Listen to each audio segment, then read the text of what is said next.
All right.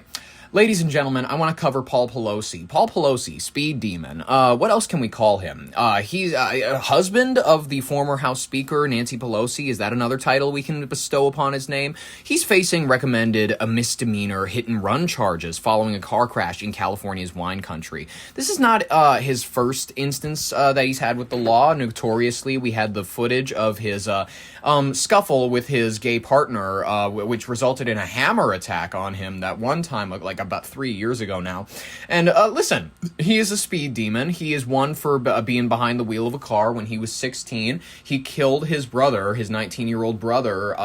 His brother was like, hey, you might want to slow down the car, right before he careened it, and then proceeded to kill a member of his own family. So listen, he enjoys being on the road. He likes throwing back a couple of drinks before he does that. And listen, okay, according to Napa County Sheriff's Office, the 86-year-old was driving his brown convertible on Yount Street in Yountville. Oh my God, this sounds fake. When he allegedly slammed into a legally parked unoccupied vehicle and left the scene. Oh, listen. He is partially the reason that 86-year-olds have the reputation they do behind the wheel. All right, a witness who spotted the crash immediately dialed 911, prompting local deputies and California Highway Patrol to search the area. Law enforcement quickly tracked down Pelosi roughly a quarter mile away, where his convertible sat partially blocking the road with heavily disabling front end damage. Authorities reported that the impact to the parked car was severe enough to push its right tire up onto the curb, causing major structural damage to its rear. When questioned by deputies responding to the scene, Pelosi reportedly admitted that he knew he had struck something, but told officers that he kept driving because he wasn't entirely sure what he had hit. Could have been a person, but he decided it was smarter to take off. He continued down the road until his vehicle completely became disabled and could no longer move due to, the structural integrity damage. The sheriff's office confirmed that no alcohol was a factor in the collision. He was just an old fuck. That's it. Noting that Pelosi registered a 0.00 on the preliminary breathalyzer test. Because no injuries were reported, Pelosi was not arrested at the scene. Deputies have referred the case to the Napa County District Attorney's Office for this misdemeanor review. Officials have also referred Pelosi to the state DMV for a standard driving reevaluation. Reevaluation? Take his damn license. A common procedure for elderly drivers involved in accidents. A spokesperson for the Pelosi family has since issued a statement noting that Paul Pelosi has personally apologized to the owner of the vehicle and has promised to fully cover all of the repair costs. Listen, he's not even the biggest crook in that family.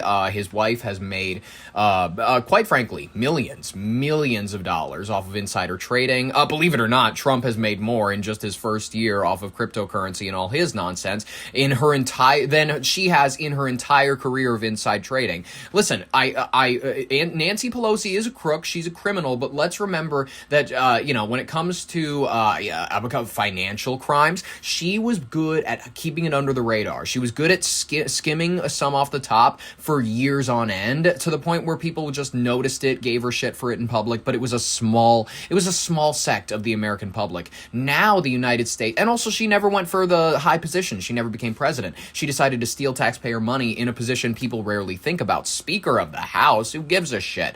And then people were just like, all right, whatever, she makes a little bit of money on the top, and nobody ever called for her resignation. Some people that were a little more aware on either side, not really on the left, but really on the right, because obviously every side is a little more willing to criticize the other. Every side is a little more willing to excuse the other's issues, even though the sides are just something that people buy into so that they can sleep at night and feel like they're doing something when they can't reckon with the fact that they really just all support pedophiles equally. At this point, they just can't reckon that. That's okay. Let's hear a little bit about Paul Pelosi and his issues that he is having. And listen, if he needs advice, I'm not passing the bar in California anytime soon, but maybe if he wants to transfer his case to Minnesota. Nancy Pelosi is preparing to retire after nearly 40 years in Congress, but this week's news isn't about her politics, it's about her husband.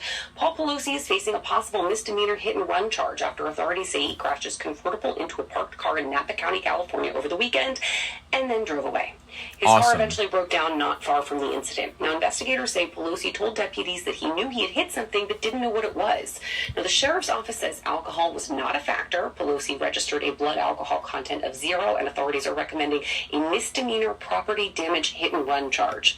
A spokesperson for the Pelosi family says Paul has personally apologized to the owner of the damaged vehicle and promised to take responsibility for the repairs. Now, this isn't the first time he's been in hot water for his actions behind the wheel. He previously pled guilty to a DUI charge following a 2022 crash. For that one, he was sentenced to 5 days in jail and 3 years of probation, ordered to pay $6,800 in fines and restitution and complete a DUI program.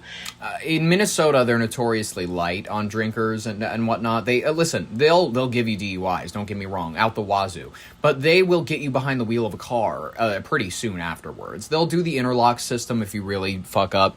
But otherwise, Minnesota's pretty light on drinkers. I know this because I have a lot of drinkers, unfortunately, that I knew, especially as a child. A lot of people, I knew so many people with DUIs, my father's friends especially. He knew a lot of heroin addicts, a lot of people that used to get strung out in his house around me and whatnot. And they were very fun individuals. They were the types of people that had that, listen, they were itching the corner of their arm, you know, the elbow, the divot and whatnot. They were itching that part of their arms a lot because the vein that they had been injecting had finally gave way and fallen apart. So now they were searching their arm to find another vein that was hopefully strong enough to stand up to another needle. These types of people, listen, I will say the heroin addicts are funner. That's not a word. I know people are going to get mad. They're more fun to drive with, admittedly. When somebody is drunk and they're driving you home a little bit nervously, you're like, oh shit, they're like swiving in between the lines and whatnot. When someone's on heroin when they're driving you home, and I've done this, unfortunately, I've been in the car with many people that have been on various substances because my dad needed a lot of rides home when I was a kid. So listen, when someone is on heroin, though, when they are driving you and your sister and your dad home after a long night of drinking, that he, listen, maybe he didn't think out how he was going to get his kids home at the end of the night. Whatever. It's just like, what else was he supposed to do? Not drink? All right, whatever. Now his friend is driving you home, his friend who shot up before you headed out. And listen, heroin addicts, you got to give them this. They are dialed in when they are dialed in. They know the lines. It feels honestly like you're driving in a music video or you're riding in a music video because they take care of all the turns. They glide pretty smoothly. It's like you're driving a car in a hot bath in a weird way where you're at ease. You know what I mean? Your muscles don't feel like you need to tense. When you're in the car with somebody who's drunk and they're driving, that you're tense. You're like, shit, I like got to make sure that I don't like tense up my spine because when this guy fucking wrecks, I'm going to fly out this window or some shit and I'm going to break my legs and whatnot. I had no fear when my dad's heroin addict friend was driving us around. I actually felt a little more calm than if my dad were to drive us home. One time, we were at Lake Sacagawea, and my father had drank, like, a lot. We were hanging out with his friends, this married couple, and they were, like, I was terrified to get in the car with him. He was stumbling around. He was not really able to find his footing, and they were like, don't worry about it. So, listen, he gets in the car, this truck at the time. My sister's in the back seat. I'm in the front seat, next to him. He's heading down the road. We are going from Lake Sacagawea to Watford City. To Watford. Just give me a second. Watford City, North Dakota. Here we go. It's about an hour 14, depending on which route you take. You pass through Mandry. Yes, I remember you pass through Mandry. Okay. So this was a bit of a drive, and I remember the entire time he was, ducking, weaving, and whatnot. I remember a few times I had seen his eyes fully closed for more than 5 to 10 seconds. It was a terrifying ride back home. It was one of those ones where you're like, am I going to make it back, and whatnot. My sister, thankfully, she was trying her best to sleep. Obviously, with the car jittering as much as it was, she was not able to sleep, but she was, trying to find some peace. And it went, we got home. I'll give him that. And I can't give him too much shit. And I can give him some shit because he drove home with his children in the car when he was drunk. I can give him some shit, but I can't give him too much shit because goddamn it, we made it home. And you know what? He did teach me a valuable lesson that night, that like no matter how intoxicated I can probably get behind the wheel and like maneuver my way back to some recognizable spot.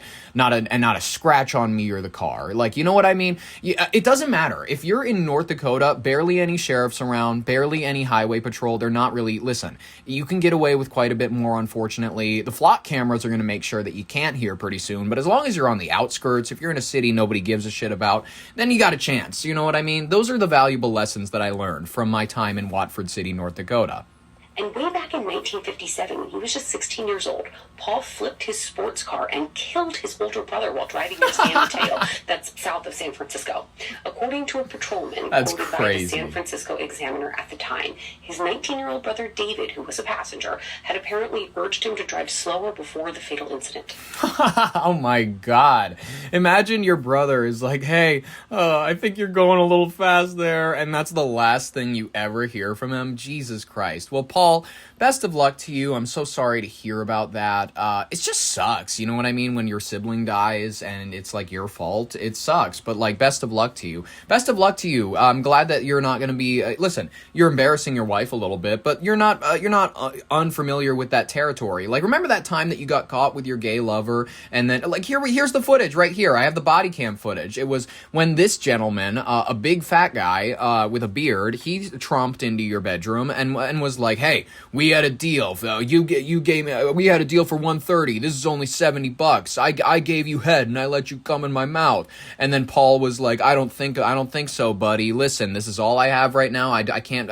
You expect me to drive 20 minutes to the nearest gas station? We live in the suburbs, you son of a bitch. I'm not going to town till tomorrow. Now to another case of long-awaited video evidence just out. And then he hit him in the head with a hammer. Pelosi, the husband of former House Speaker Nancy Pelosi. It happened at the couple's home in San Francisco. We have to warn you, the video is disturbing. No, it's awesome. Here's Scotty Schwartz. Let's see. Hi. Drop the hammer. It was a sudden attack. See, when the door first opens, Paul opens the door and he's in like a pajama top, and then he's wearing just his boxers. Clearly these two were in a lover's quarrel. And then, okay, so then he's like kind of smiling. He doesn't want the police to be nervous as this big fat guy is trying to wrestle a hammer out of his hand. And then he's just trying to be like, haha, can I get a little help here? And then the guy finally gets the hammer out of his hand and then beats him in the head with it. On police body cam. Tonight, the video showing the moment Paul Pelosi, husband of former Speaker Nancy Pelosi, was knocked unconscious, struck in the head with a hammer inside his home. What's going on, man? Everything's good. He literally goes, everything's good, everything's good. Inside his home. What's going on, man? Everything's good. Hi. Hi. Drop the hammer. Nope. Hey. What is going on right I'm now? not getting any answer on call. Bam. And then they tackle him. According to newly released case evidence, the chain of events started around 2 a.m. October 28. Security video shows the then 42-year-old David DePape break into the Pelosi home. Minutes later, Paul Pelosi calls 911 with DePape in earshot. Cryptically trying to communicate, the intruder was looking for his wife, the Speaker of the House, without antagonizing DePape.